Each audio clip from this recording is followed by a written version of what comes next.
Good morning, Bayosa. Good morning, Nigeria. This is Golding 97.5 FM Yanagoa, and you're tuned in to your favorite morning talk program, Let's Talk Nigeria.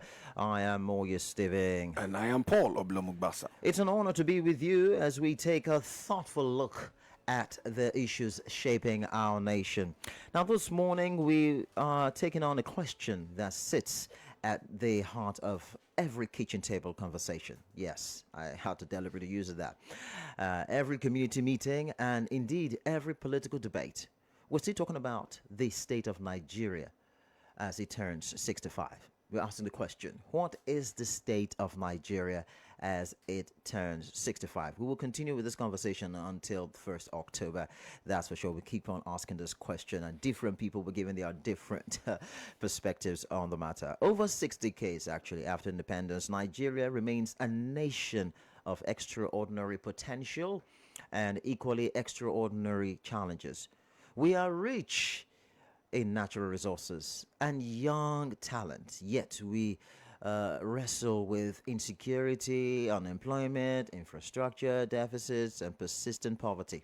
Now, in moments of frustration, it's not uncommon to hear people say Nigeria is gone, Nigeria is damaged, and all of that. But is this just an emotional reaction to difficult times, or an honest reflection of a system that feels broken? And if the system is broken, can it be repaired, and how soon? Yeah, how soon? Let's give you some interesting but true stats. It has it that Nigeria has over 133 million Nigerians, but about 63% of that is living according to the multidimensional poverty on one hand. And you also have at least over 60% of the population that are youths. What practical steps, policies, and civic actions can begin to heal the cracks? Can we, in our lifetime, see Nigeria that works for all, or is it that dream for another generation? To help us understand this profound question is a distinguished voice in engineering, governance, and civic engagement. We're talking about Engineer Ebipuado Sapurubi. Thanks for joining us, sir. Yeah, good morning. Well, I didn't quite realize that about all that. Yes, just keep it simple. Before Saprobi, I'm glad to be here once again. Thank you so much for joining us. Now, Engineer Sapurubi is known for his clear-eyed analysis of Nigeria's development trajectory and his passion for nation building. He has been involved in community projects and policy discussions that seek to bridge the gap between Nigeria's potential and its reality. Now, in this conversation, he'll be sharing his thoughts on why Nigeria finds itself in this situation, whether we are in a precarious situation, and of course, all the names we call it, and what can be done from leadership reforms to citizen participation to place our country on a path of genuine renewal. And most importantly, we will ask him whether he believes Nigeria can be fixed in our lifetime and what each of us can do right now to make that happen. As always, our phone lines and Facebook platform is already up, so you can go right there and watch us live and drop your comments right there. We'll open the phone lines for calls, comments, questions, and contributions. This is not just a talk show, you already know that. It is a national conversation. So stay tuned and get ready for an honest, hopeful conversation, because this is Let's Talk Nigeria.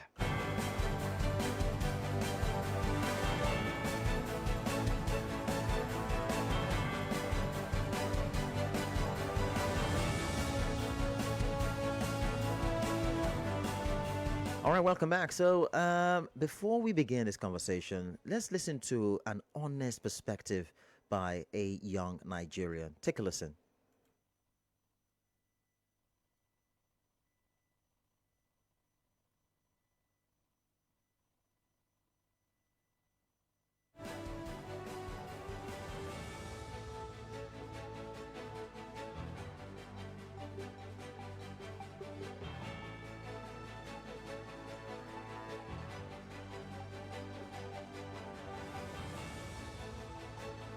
Is damaged, irreparably damaged. Nigeria is damaged, irreparably damaged, and it cannot be fixed. I will not mince words. The only thing that can fix Nigeria is a reset. You can interpret that however you want to interpret it. The reason being that you have a country that have consistently elected the worst of us to lead the best of us. It's not that the best of us aren't interested in governance. No. If the best of us, if they came out today running for office, we, these same people, will abandon them at the polls. He'll probably get his one vote. That is if the card reader even acknowledges his fingerprint. We will encourage these thugs, these fraudsters. We sing their praises. We chant their names. We forget that these people don't have your best interest at heart whatsoever.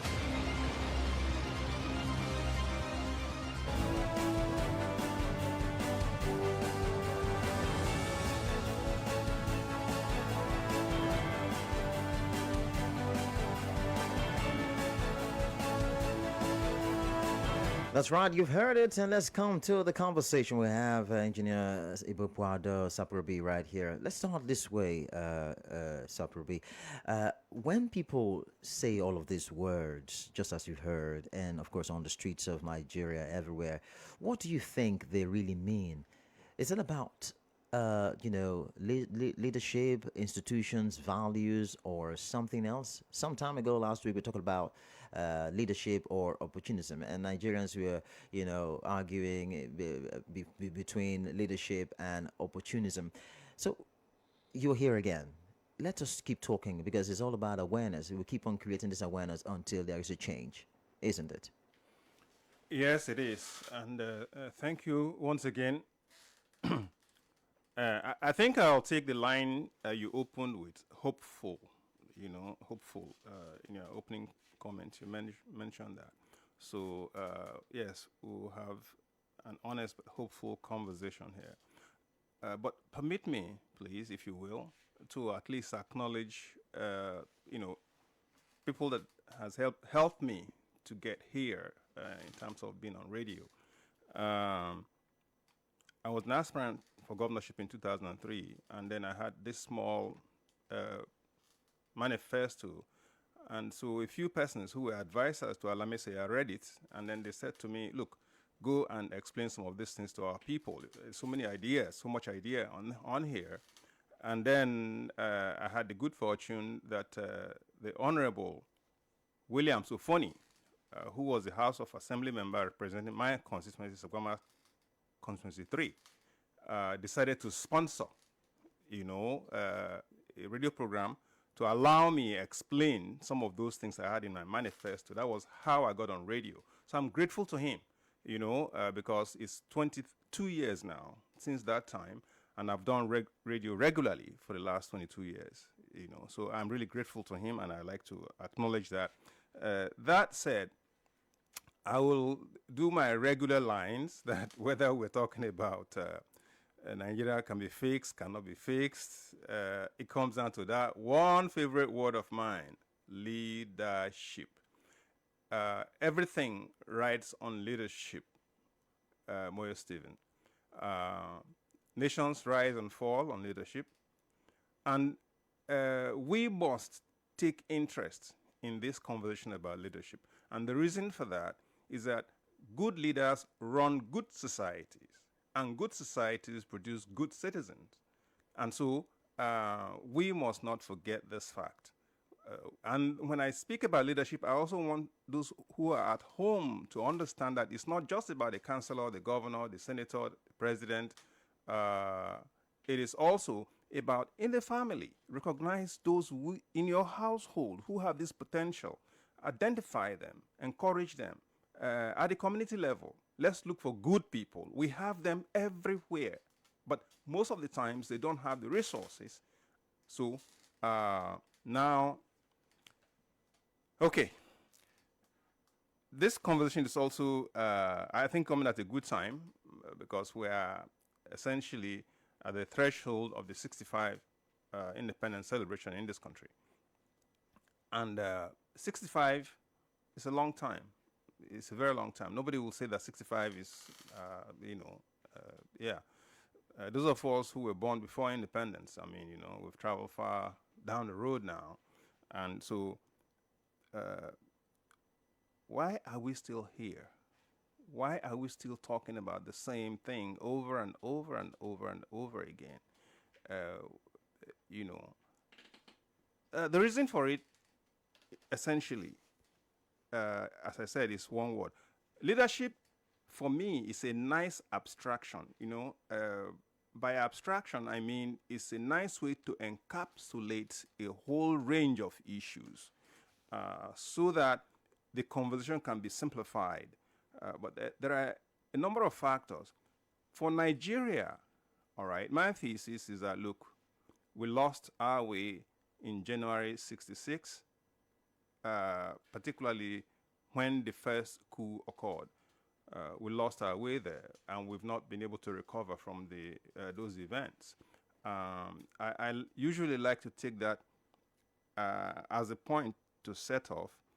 And the reason for that is that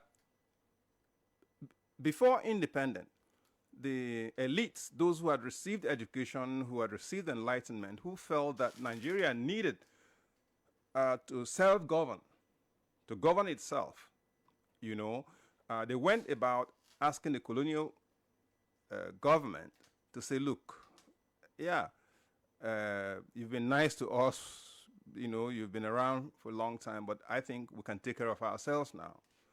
And so the conversation for independence started.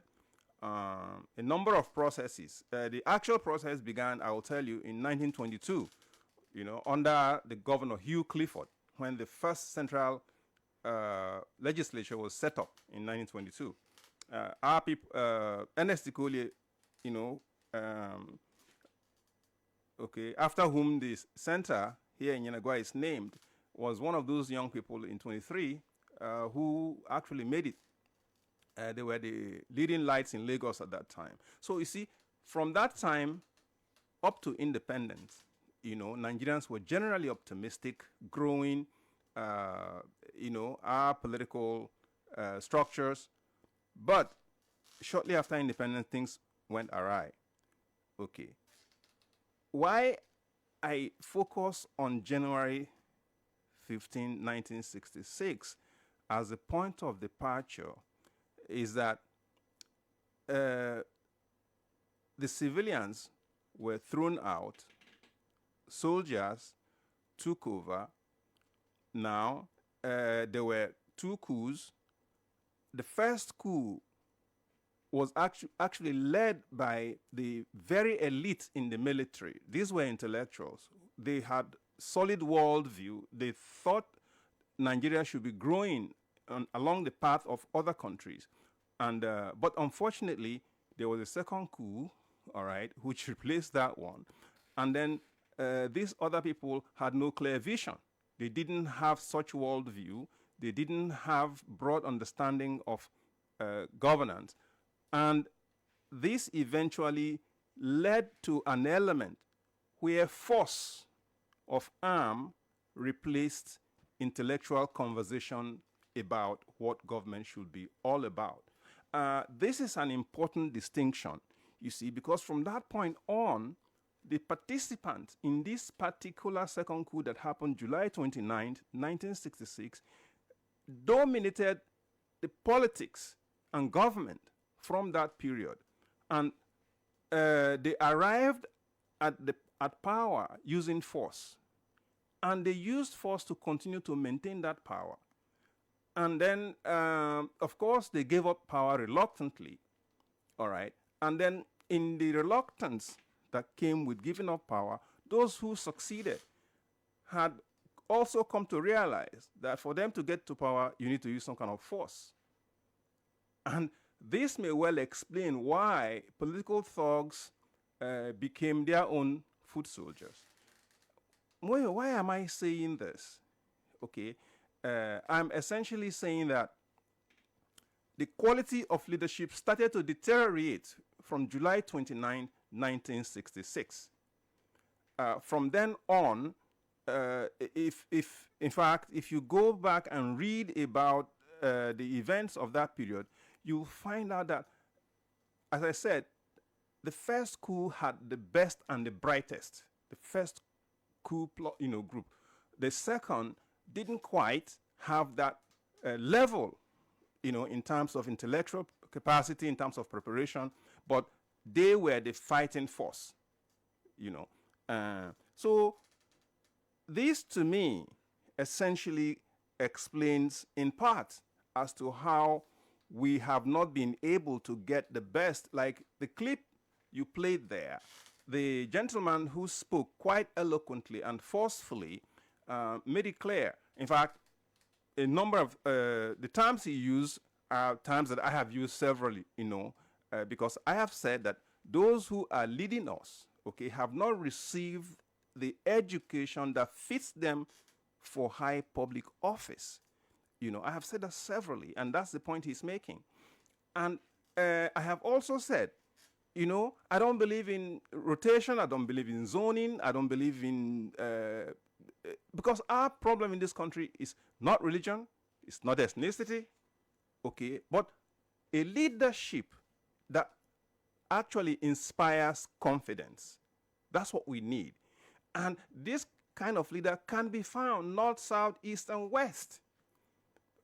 But we have not actually taken the trouble to search for the leaders that will solve our problem for us.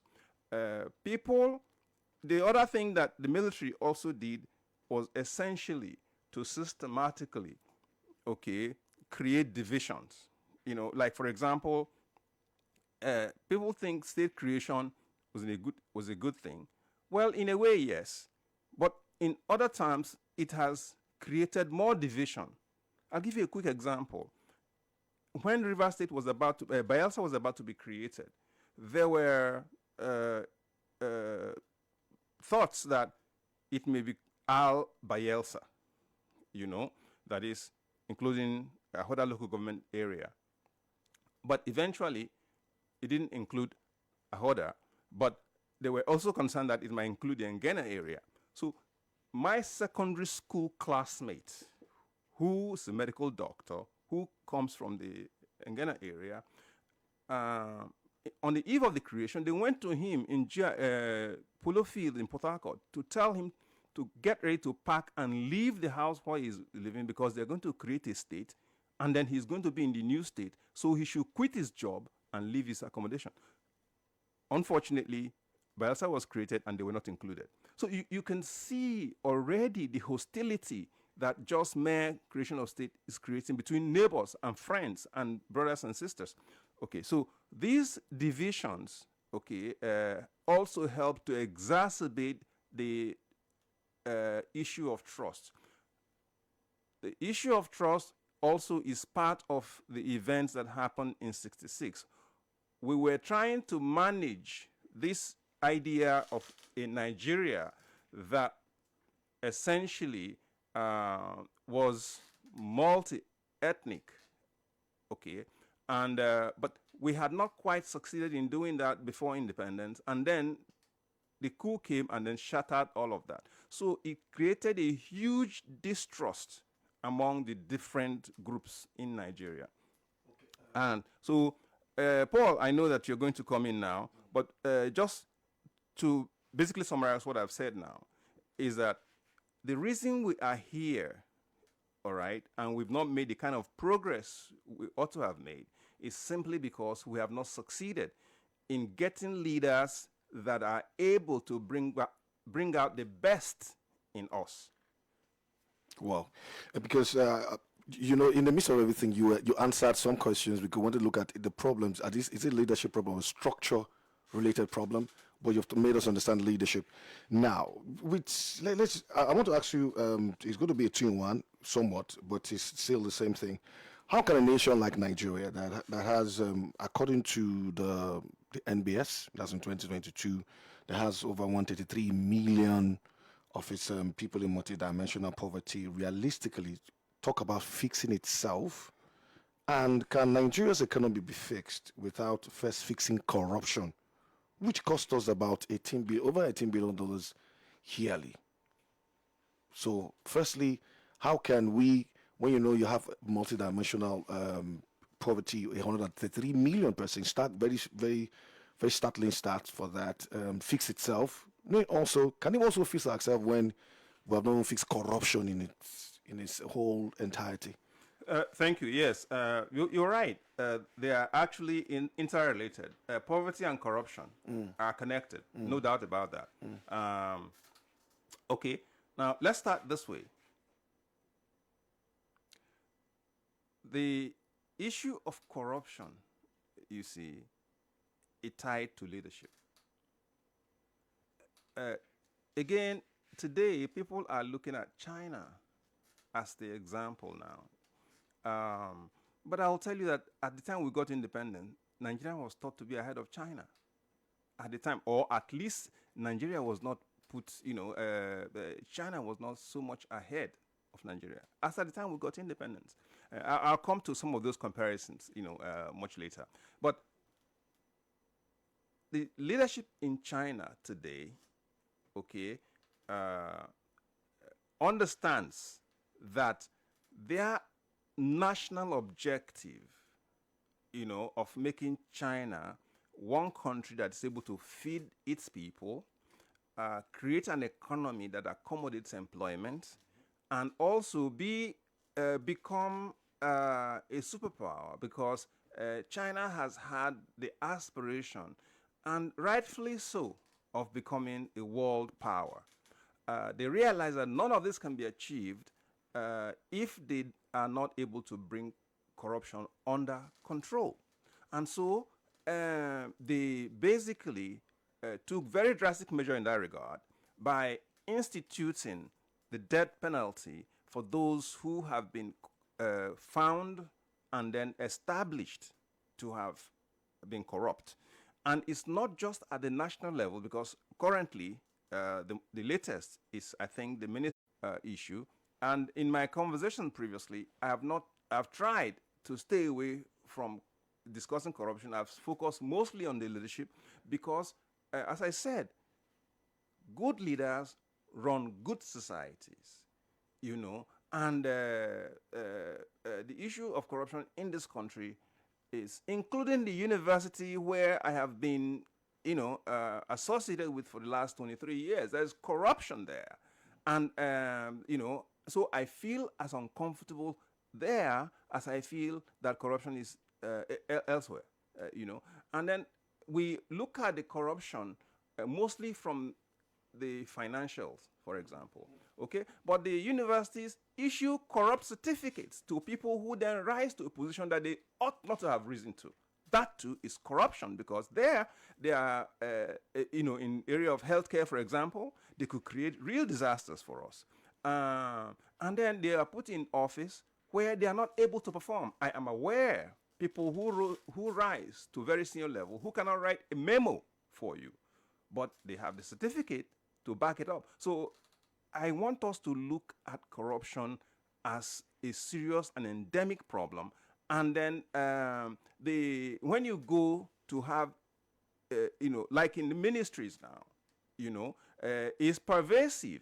You submit a document, you have to babysit your document from desk to desk, and then somebody will tell you, well, why don't you buy me a Coca-Cola? That's corruption. It's annoying. So, Paul, I agree entirely with you that we're not going to be able to tackle the issue of poverty unless we tackle the issue of corruption. And then you see, a corrupt leader cannot fight corruption, no matter how much they pretend to. They cannot. Now, this is not to say that we need an angel. No, we don't. We don't. We are human. Even the scriptures, acknowledge that we're created not perfect, but we all aspire to perfection, and as, like, for example, when we write a constitution, right? The document is an aspirational proposition that this is the level we would like to conduct ourselves in. And then we now create laws, that ought to check those who are not able to live to those kinds of aspiration. So the issue of corruption is tied to the quality of leaders that we have. And in this country, it's pervasive. It's costing us, the first coup was organized. Okay, well, the leaders at least said that they were fighting against the 10 percenters. That is, the ministers were taking 10% cuts, all right, for contract. Today, they are even taking 100%. They are simply using paper to move money, in the name of a project that hasn't even been executed. That's how bad it is. That's how bad it is. With the way things are bad now, okay, very very brilliant submission. With the way things are bad now, it seems from what you have said, you are corroborating what that young man said, that Nigeria is unfixable or damaged. No. Are you subscribing to that? No. Okay, so Wait. if you're not subscribing to that, Yeah. now do you believe that Nigeria can realistically be fixed from all of these things that you have just said? And why or why not, in case you don't believe that? That's why I said, I like your opening now. Hopeful conversation, I like that very much. I'm an optimist generally.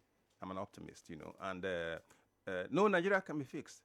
In fact, I am telling you that the moment we get a leader, okay, around whom the entire country rallies, for example, you'll see that you begin to wonder, could this be the same country?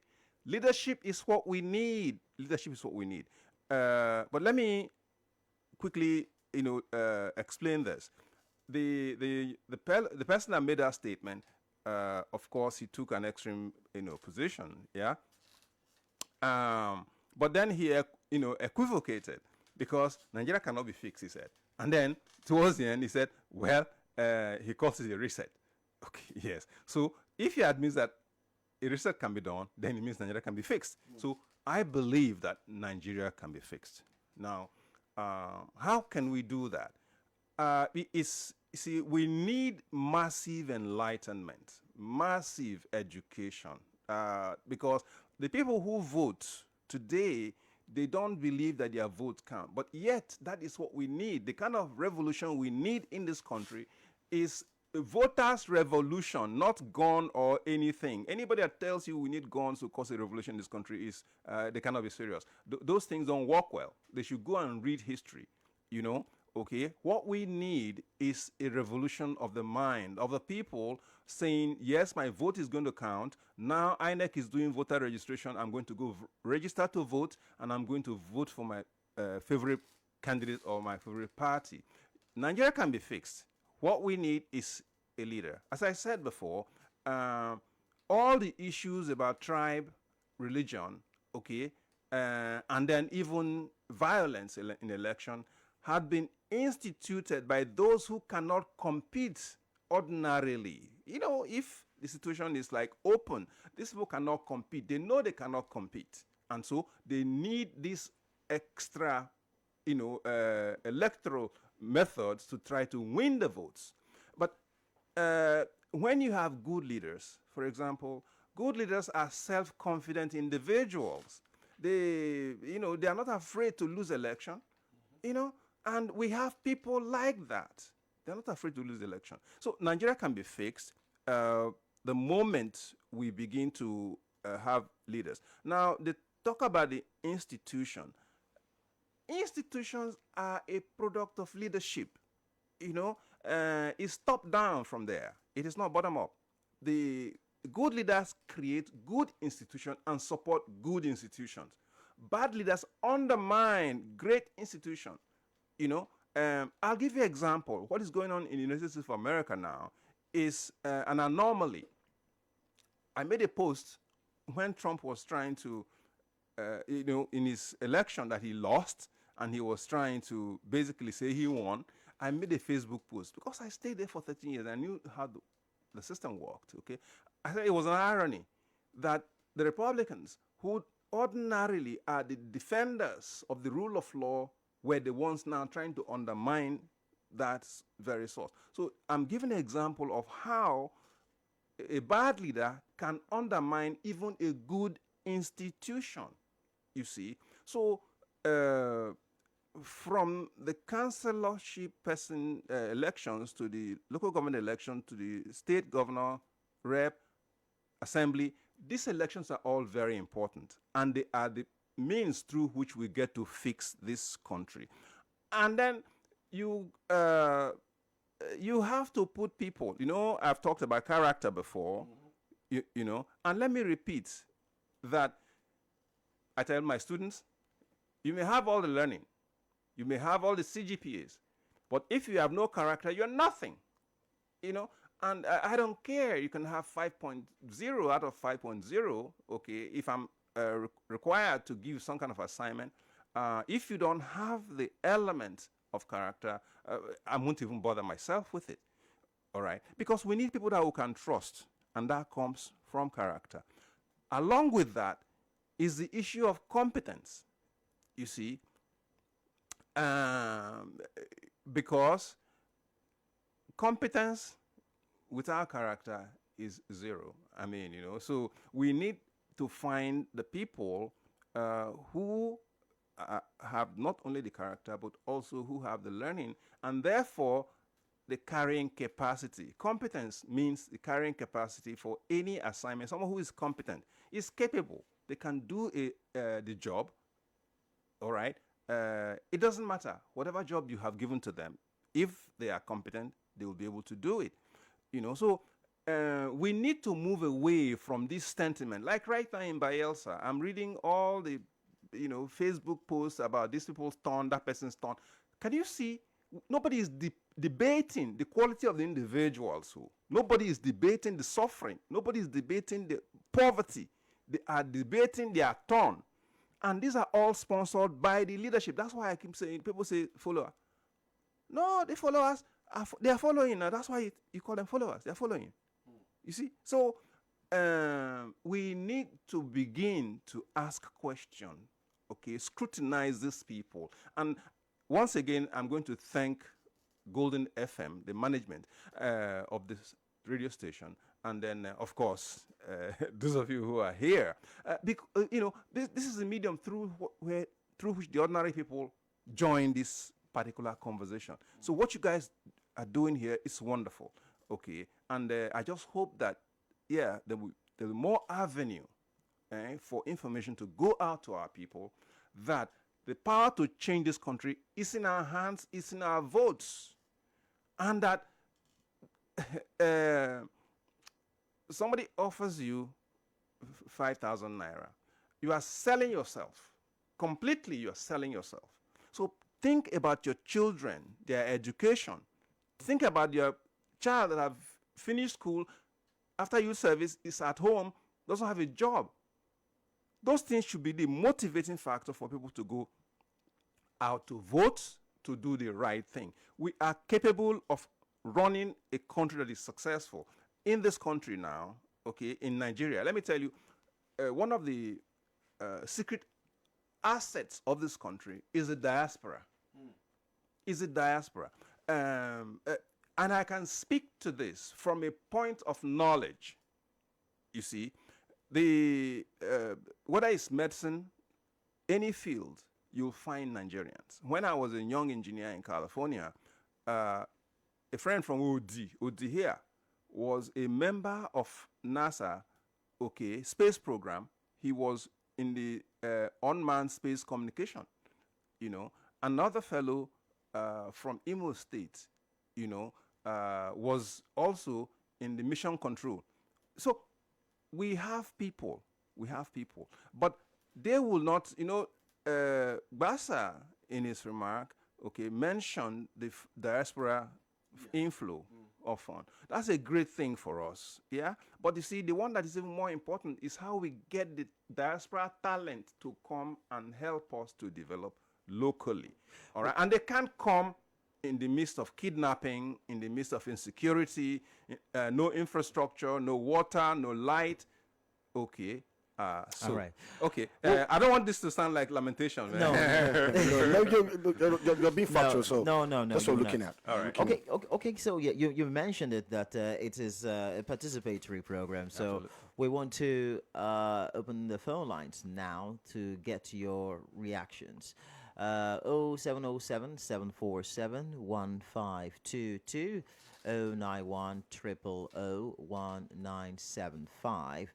Head on Facebook, right, and comment. I think there's a Facebook post right here, and it's saying it is from a follower. It's a Oyaseye Israel. I say, good morning, great people. Nigeria can be fixed if we elect good and God-fearing leaders.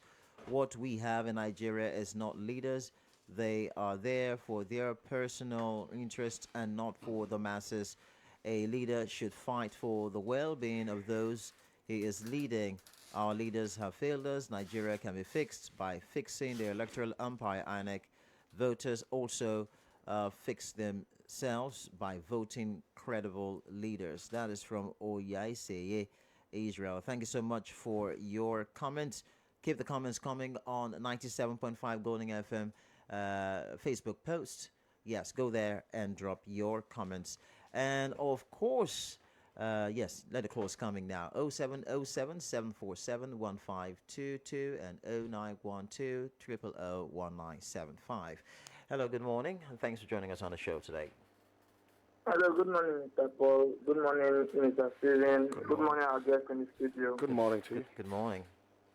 My name is Edward. I'm calling from Rose. Thanks for joining us. It's a very interesting topic we have this morning, and this is my little honest opinion concerning the state of Nigeria. Nigeria is a failed state to start with, and it did not start failing now. It started before we gained independence. It was a state that was not actually meant to be, that was forced in together. But the whole issue started more seriously in 1966. 63 rather, 66 when we had the civil war and all that. But going forward from here, the current problem of Nigeria is, like our guest has been speaking since, a leadership issue. But when we tend to say Nigeria is a leadership issue, we always look at the politicians, those in political offices, those in the helm of affairs, not realizing that leadership is an everybody thing. Every single Nigerian is a leader in one way or another. John C. Maxwell said that every individual tends to influence at least 6 other individuals in their little time on earth. So that simply means that every Nigerian gets a chance to influence another Nigerian. So in our day-to-day affairs, what do we pass on to our fellow Nigerians? Our guest in the studio made a statement that if we have a wrong leader, it's going to produce a wrong society.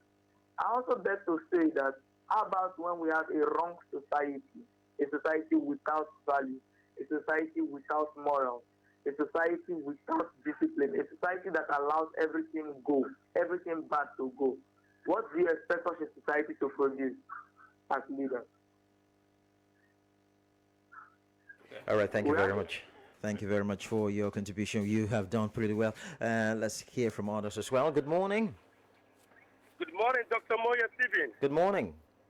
Paul Bata and our guest in the studio. Good morning to you, sir.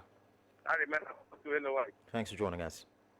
Happy independence in advance. The question now comes, are Nigerians fully independent? That is the question. I love the discussion. Our guests have elaborated so much on so many issues. See, corruption is everywhere. You cannot fight poverty without fighting corruption. I love that phrase. You cannot fight poverty without fighting corruption. I made a statement last week. I went to a bank just to identify something. And the guy asked me for my life bill. And I told the man on clothes, on suit with tie. If that man cannot be straightforward and cannot maintain integrity, then what about the woman in the market? If a man on coat with tie in a bank cannot maintain integrity, you will expect the man on the street to be sincere. So that is the problem. He was asking me for that day. I told him where I live for over 5 years. There's no life like that. He said that there's one good and just bring 2,000 naira. I will help you out. In this country,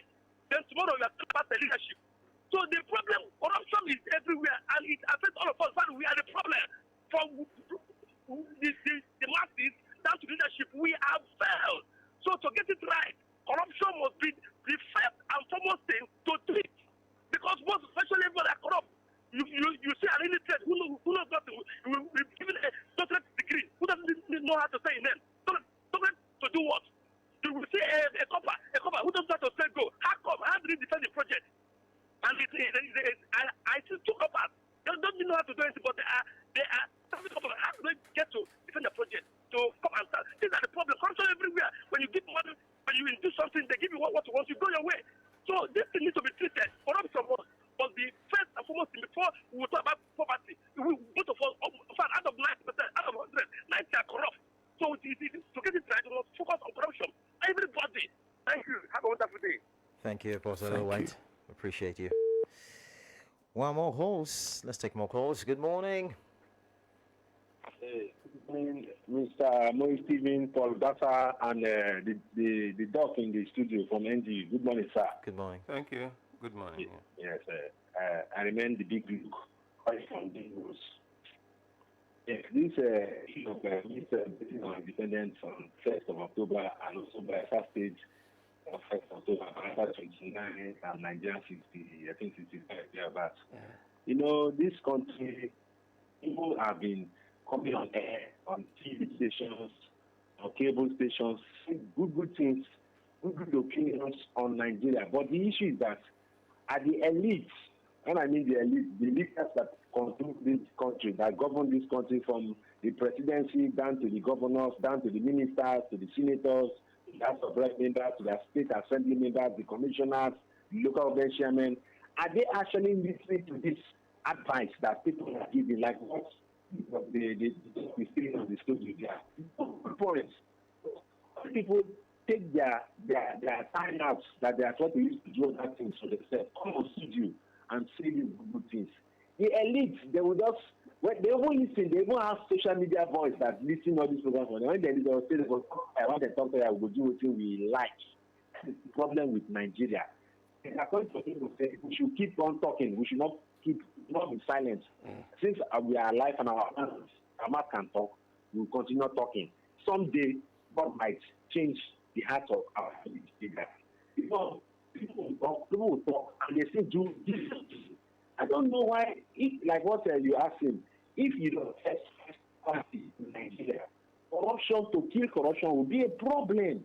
Because you will not tell a civil servant that works in the ministry that managed to earn 70,000 naira salary that they say is a minimum wage.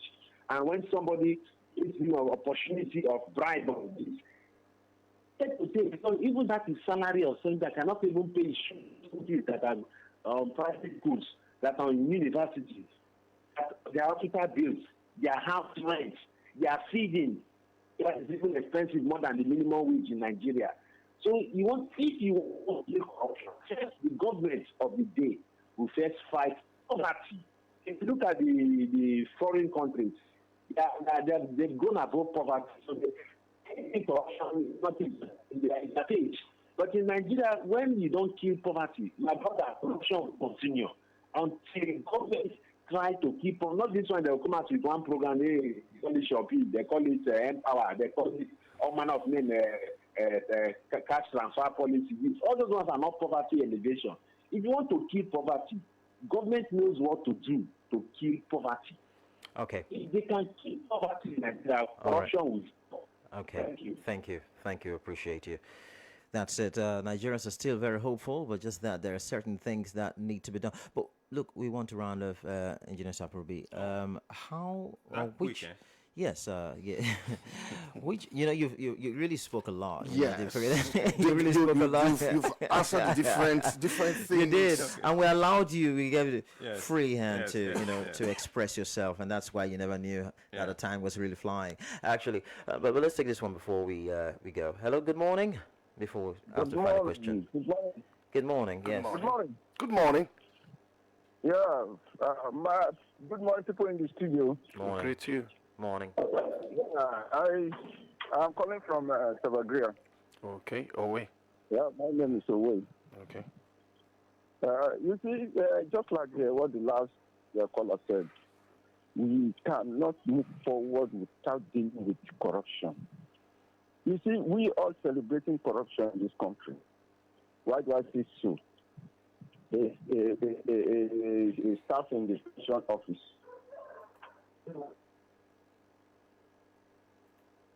Hello? Hello, wait. I think we lost Away again. Oh wait, sorry, we lost you. So let's try to answer this question. So imagine you were given a chance, an opportunity, right now. What reforms in governance or public service would you prioritize if you are actually given a chance to turn things around? Since you are very, very hopeful, it's a conversation. It's a hopeful conversation actually. So let's get your thoughts in that direction as a way of rounding off. Okay, let me respond this way, taking the last issue, the two callers, maybe even three, talk about poverty and corruption. You see, one way that leadership can tackle the issue of poverty, for example, would be the monies that go into corruption can fund free education, for example, can fund free education. And then when you don't have to worry about your child's school fees, all right, whatever little money you have can now go towards something else. So the way you fight corruption is to basically try to provide certain basic minimum level of social services. And today, education, of course, is fast becoming a big enterprise, yeah? But education, for me, is a social investment that every government should actually seriously look into. Then the other area, you see, is in public transport, for example. We do not have policies that help people who are commuters, all right? Because people who go to work regularly, they spend a lot of money commuting. So to answer your question, what I will do essentially is to look at those services that impact directly on the people, so that they are cushioned from that effect. When they are cushioned from that effect, if you preach corruption, they are more likely to listen to you than where they are now, because they can barely survive. They can barely survive. The structure, you see, we need an exemplar. We need an exemplar. That's what we need in terms of leadership. Although the issue is not about this, of course, we are talking about independence.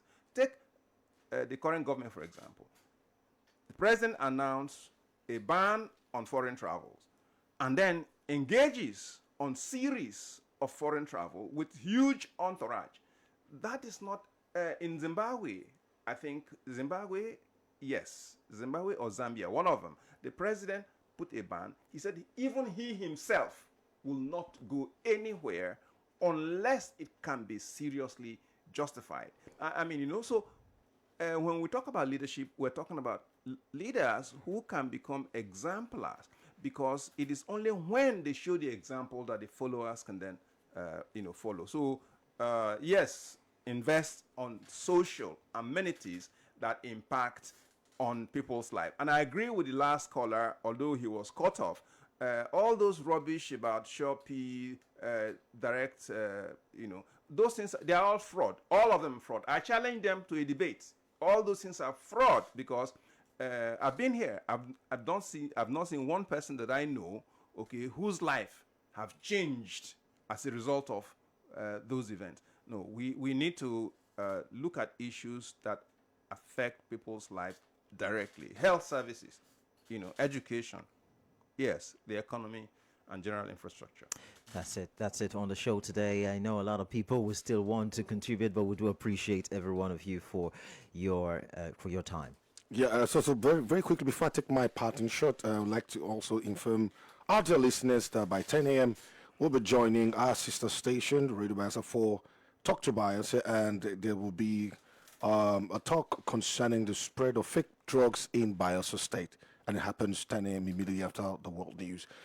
So for parting shot, I would just want us to let us just know that fixing Nigeria will not come by magic, not by one leader, not by wishful thinking. It comes from confronting the hard questions that we often run away from. We cannot fix Nigeria if we refuse to fix our mindset. The mindset that says corruption is normal, that failure is acceptable, that patriotism is foolishness. We cannot do that. Let's help to hold our leaders accountable, but we must also hold ourselves too accountable as citizens. This is what we feel. Remember, Nigeria was built by Nigerians, by Elsa, we built by Biosons. Thank you. My name is Paul Oblongogbasa. Thanks for listening. And thank you so much once again, Engineer Ebi Puado Saporobi, for sharing your insights and perspective with us today. Thank you.